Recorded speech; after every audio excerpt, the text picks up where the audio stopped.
Deus supera todas as barreiras, daquelas erguidas pelos poderosos, às barreiras erguidas pelo nosso passado tortuoso. Uma página solene, quase majestosa, do capítulo 3, segundo São Lucas, dá a este domingo, segundo do Advento, o início à atividade pública de Jesus. Nós vimos essa descrição inicial do Evangelho, apresentando esse longo elenco de reis e sacerdotes, traçando assim um mapa político e também religioso daquele tempo. Não é demais lembrar, no 15º ano, fala do império de Tibério César, o governador Pôncio Pilatos,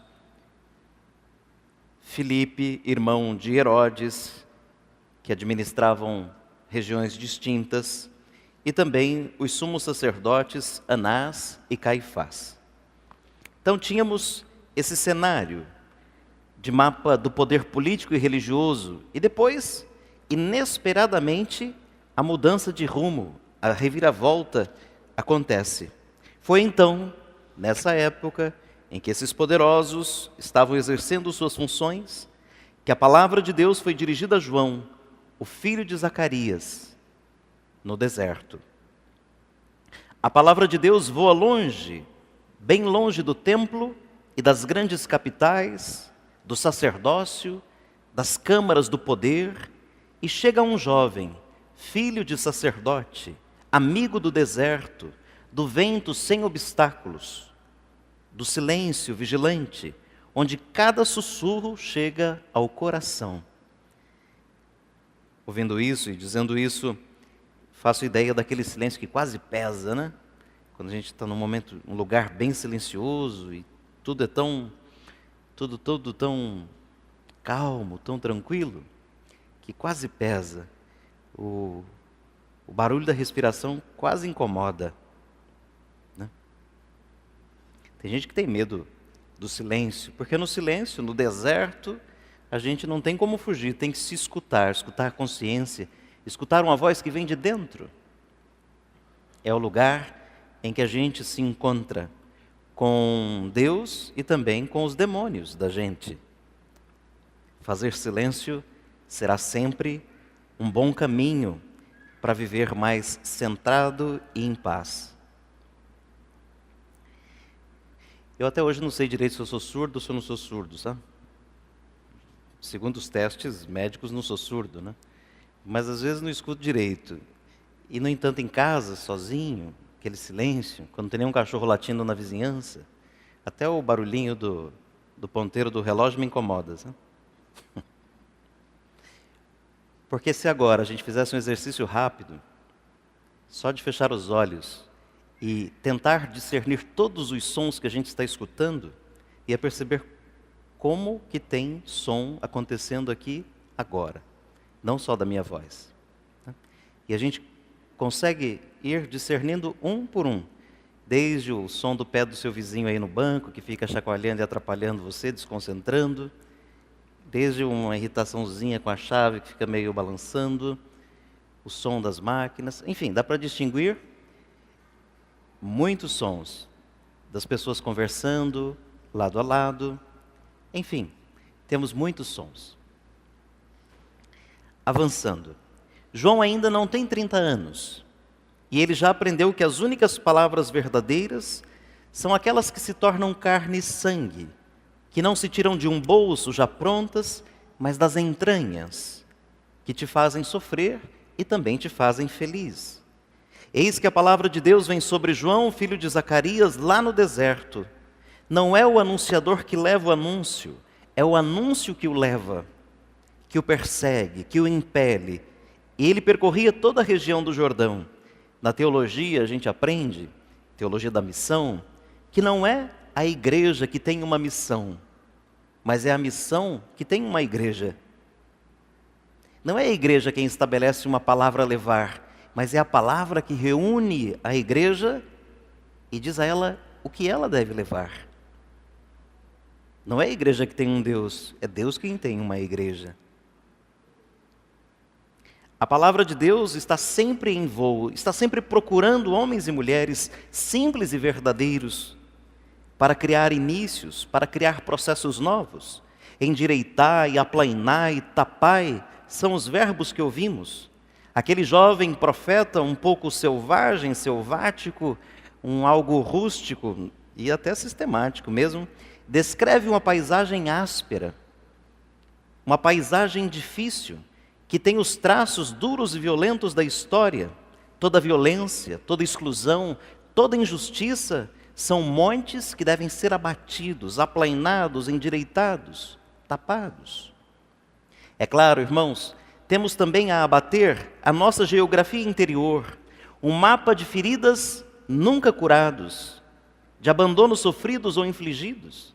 Às vezes a gente se queixa de abandonos que a gente sofreu, mas não se lembra dos abandonos que a gente promoveu, né? Será que nunca abandonamos nada? Ninguém? Será que ninguém sofre, né, por ter sido abandonado pela gente? Também, nessa geografia interior, além de abater essas feridas nunca curadas, esses abandonos sofridos ou infligidos, os medos, as solidões, o desamor, temos um enorme trabalho a fazer. E qual é esse trabalho? Aplanar, tapar, para ser simples, para ser reto. A gente pode até não ser como uma rodovia dessas bem largas, né? Que a gente pode correr até 120 por hora, né? Essas rodovias, uma estrada que facilite o tráfego. Não precisamos, não tem problema se a gente não for essa grande rodovia. Não importa mesmo. Nós podemos ser aquela pequena estrada de terra, desde que exposta ao sol. Um caminho simples, desde que exposto ao sol. O Evangelho conforta a gente, mesmo que os poderosos do mundo ergam barreiras, cortinas de mentiras, muros nas fronteiras. Deus encontra o caminho para chegar até a gente e pousar a sua mão no nosso ombro, a palavra no colo, nada o detém. É como aquele ditado, né, que água morra abaixo e fogo morra acima, ninguém segura, né? Água morra abaixo, fogo morra acima. Não existe obstáculo que pare. A água desce, o fogo sobe.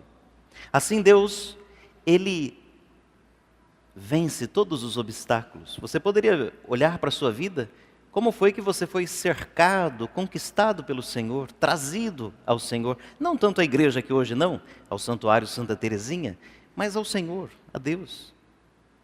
Às vezes foi um processo de demora, porque você sempre tinha desculpas, você sempre tinha motivos, você sempre tinha ocupações, você sempre tinha outras coisas e não conseguia escutá-lo, mas Ele veio, Ele venceu, está ao seu encontro. Podíamos pensar, olhando o Evangelho, meditando a nossa vida, quem é que conta verdadeiramente na história? Né? Não faz tanto tempo eu dizia aqui, eu não estava preparado naquela hora para dizer, e hoje eu também não estou preparado para dizer que me ocorreu de novo, né? Das pessoas que efetivamente permanecem na nossa lembrança, na nossa história, que tem importância. É certo que se a gente for à procura, nós vamos descobrir não, só conhecer quem é o cientista número 1, né, o top, que ganha todos os prêmios o tempo todo. Ele é o melhor do mundo na sua área. E a gente nem sabe que ele existe. E isso não faz diferença para a vida da gente. O duro é quando a gente anda à procura desses nomes melhores do mundo, que não tem importância para a gente, e descuida dos nomes que não são os melhores do mundo, mas são os mais importantes para a gente. Como o pai, a mãe, o avô, uma avó, um professor, às vezes até um padre que foi importante na vida da gente, que marcou a vida da gente. Quando a gente vai fazer um memorial, se lembrar de momentos da vida da gente, essas pessoas aparecem. Essas é que marcam a nossa vida. Essas é que têm um eco de eternidade para a gente. Então, quem conta verdadeiramente na história? Quem mora no palácio? Herodes vai ser recordado apenas porque tentou matar o menino. Pôncio Pilatos vai ser lembrado porque tentou condenar aquele jovem galileu. Conta verdadeiramente quem se deixa habitar pelo sonho de Deus e pela sua palavra. A última linha do Evangelho é belíssima. Cada ser humano verá a salvação. Vamos repetir? Mais uma vez? Exatamente isso. Cada ser humano verá a salvação. Deus quer que todos sejam salvos e não se deterá diante de barrancos, de montanhas, nem diante da tortuosidade do passado da gente ou dos cacos da vida da gente. Deus é um Deus de inícios, de princípio. Ele nos permite começar sempre. Não faz tanto tempo também, recordava uma frase do Papa Francisco, na verdade ele só citou, é de um santo da igreja. Ele lembrava que não tem santo sem passado, nem pecador sem futuro. Não tem santo sem passado e não tem pecador sem futuro. Ou seja, se a gente pega a história dos santos, tem uma história, óbvio, né? Se tu vai pegar a história, como que não vai ter história, né? Mas tem uma história antes da sua conversão, e que às vezes tem muitas sombras, muitos desencontros, muitos erros, mas ele muda de vida. Podíamos pensar São Paulo, o apóstolo, que matava pela sua convicção, e de repente ele se converte, e ele está disposto a dar a vida, e deu a vida por Cristo. Nos conforta saber que não exista santo sem passado, e que não exista pecador sem futuro. Ou seja, a gente tem futuro, a gente tem possibilidade de uma vida nova, de uma vida melhor. Uma das frases mais impressionantes do Concílio Vaticano II diz: já que por todos Cristo morreu, e que a vocação última de todos os homens é realmente uma só, a vocação à vida divina, devemos acreditar que o Espírito Santo dá a todos a possibilidade de se associarem a este mistério pascal, por um modo que só Deus conhece. Cristo alcança todo ser humano, todos os seres humanos, e o amor é a sua estrada, uma estrada plana de encontros.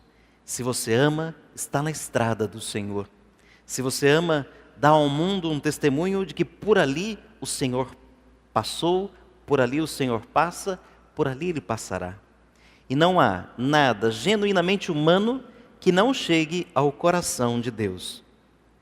E para terminar, gostaria de fazer duas citações. Uma, se eu conseguir aqui me encontrar, hoje o Papa lembrou o seguinte, que o Advento é um tempo para reconhecer os vazios que devem ser preenchidos em nossas vidas. O Advento é também um tempo para suavizar a aspereza do orgulho e abrir espaço para Jesus que vem. Advento como um tempo para reconhecer os vazios a serem preenchidos na nossa vida, para suavizar a aspereza do orgulho e para abrir espaço para Jesus que vem. É um resumo resumido, além de bonito, muito importante. E a última citação é uma aplicação que farei da segunda leitura da carta de São Paulo aos Filipenses. Carta de São Paulo aos prudentinos no santuário Santa Teresinha. E pode ser do Padre Sandro também, pelo menos o início, né? Irmãos, sempre, em todas as minhas orações, eu rezo por vocês com alegria. Por causa da comunhão de vocês comigo no anúncio do Evangelho. Semana passada, lembrava do próprio São Paulo. Continuem, quem lembra?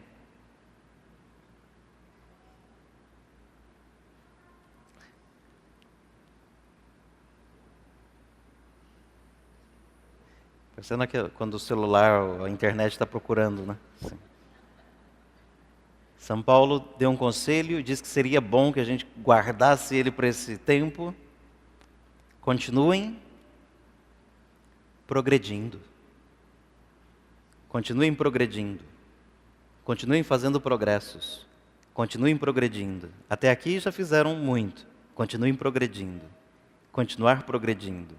Continuem progredindo. Semana que vem eu vou perguntar de novo. Continuem progredindo. Tenho a certeza de que aquele que começou em vocês uma boa obra vai levá-la à perfeição. Continuem progredindo. E isso eu peço a Deus, que o amor de vocês cresça mais, em todo conhecimento e experiência, para que vocês possam discernir aquilo que é o melhor. E assim vocês ficarão puros e sem defeito para o dia de Cristo, cheios do fruto da justiça que nos vem por Jesus Cristo para a glória e o louvor de Deus. Que o amor cresça sempre mais. Semana passada, continuem progredindo. Hoje, que o amor cresça sempre mais. Louvado seja nosso Senhor Jesus Cristo.